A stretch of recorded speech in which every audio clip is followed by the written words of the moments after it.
Hey everybody, Qroo here. Welcome to the channel. It's been a while since I made a video for this particular channel. According to the YouTube analytics, it's been 115 days, 19 hours, and some minutes since I uploaded my last video. It's not that I've given up on the channel. I'm just a busy guy. I've been busy traveling and making content for our main channel, Qroo and Linda.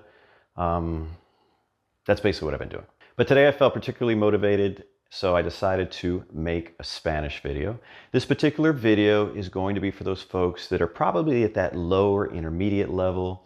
You've obviously already, studied the present tense because it already starts, but you've been working a lot more in the past tense, and trying to decide always between the preterite, the simple past, the imperfect.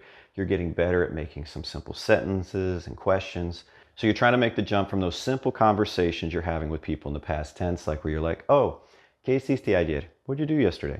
Fui a la fiesta de María. I went to Maria's party. ¿Qué tal la fiesta? How was the party? These kind of simple things to more complex types of stories, like perhaps something happened at the party and you got into it with somebody and it turned into a big thing and you want to express all that. That jump is tough for folks because chances are you're not thinking in the foreign language. So you're kind of changing your story and trying to think sentence by sentence or parts of sentences. Okay, am I in the preterite, conjugating? I'm making this. And it's kind of like driving in mud, because there's also that pressure to keep the conversation at a decent speed, right? You can't just stop talking, write things out, think a long time. Today, I'm going to be sharing a tip with you that's going to make your storytelling a lot easier. And it's such a simple thing because you already do it in English. And that thing is telling a lot of your story about something that happened in the present tense. It's actually going to be mixing the present tense and the past tense, the preterite imperfect, all kind of together. And what we call this in Spanish is we call it the present narrative or narrative present, presente narrativo. And it is so super common in Spanish. It's common in English too. I'll give you an example. So let's say in our pretend scenario, you go to the supermarket, you're out in the parking lot, some suspicious person comes up to you and you get nervous because you're not sure if they're gonna rob you or something and you end up running. So our story is gonna start in the past tense and then transition into the present tense. So you're gonna tell your friend, ¿sabes qué? Quiero contarte lo que me sucedió ayer en el supermercado. I wanna tell you what happened to me yesterday at the supermarket. Fui al supermercado a las 2 de la tarde. I went to the supermarket at 2 in the afternoon. We're still in the past tense. El estacionamiento estaba lleno, así que estacioné el carro al lado del edificio. The parking lot was full, so I parked on the side of the building. Still in the past tense, just parked the car.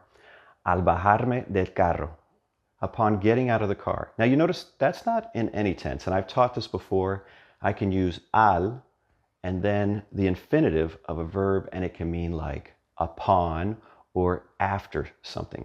It's a quicker way to speak. So far we're speaking in the past, but at this point in the story I can easily transition to present tense. Well, things are about to get interesting, right? I'll start in English. Upon getting out of the car, this kid about 15 years of age comes up to me. It sounds normal, right? I'm talking about some of the past, but I just switched into present tense. Do the same thing in Spanish. Al bajarme del carro, se me acerca un chavo de unos 15 años de edad. So I'm using the verb acercarse, which means like to approach or to get closer to. Useful verb, but I'm using it in the present tense. Se me acerca. Upon getting out of my car, this kid around 15 years of age comes up. He asks me for a cigarette. I tell him I don't have one. See, all present tense, much easier. Can you say all that in Spanish? I'll wait. You can translate that on your own. I'm not sure how much time you need, and I don't want to wait because I'll start to forget what I'm talking about. I don't have any notes here. So, al bajarme del carro, se me acerca un chavo de unos 15 años de edad. And chavo is a very Mexican word as well.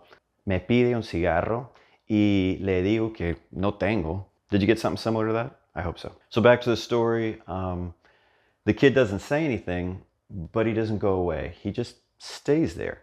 And he's acting suspiciously, and he's looking around. He doesn't say anything, present tense. No dice nada. He doesn't go away. No se va.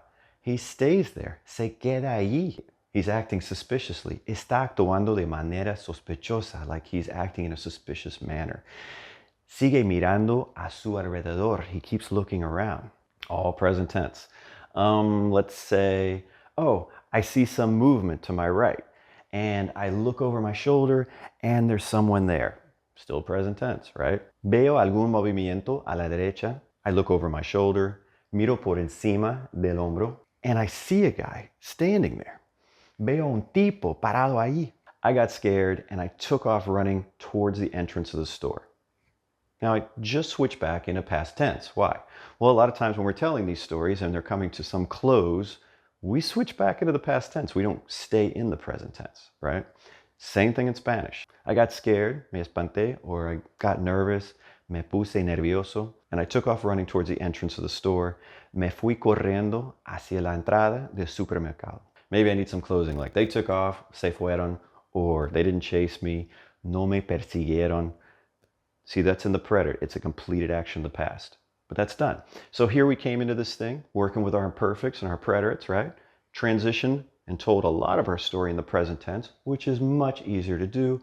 And then we ended our story back in the past. I hope this little tip will make it easier for you to tell stories about your life to other people in Spanish, and also make those stories sound a little better and more dynamic, right? The present tense kind of adds something to them. Well, that's it for today. Until next time, hasta luego.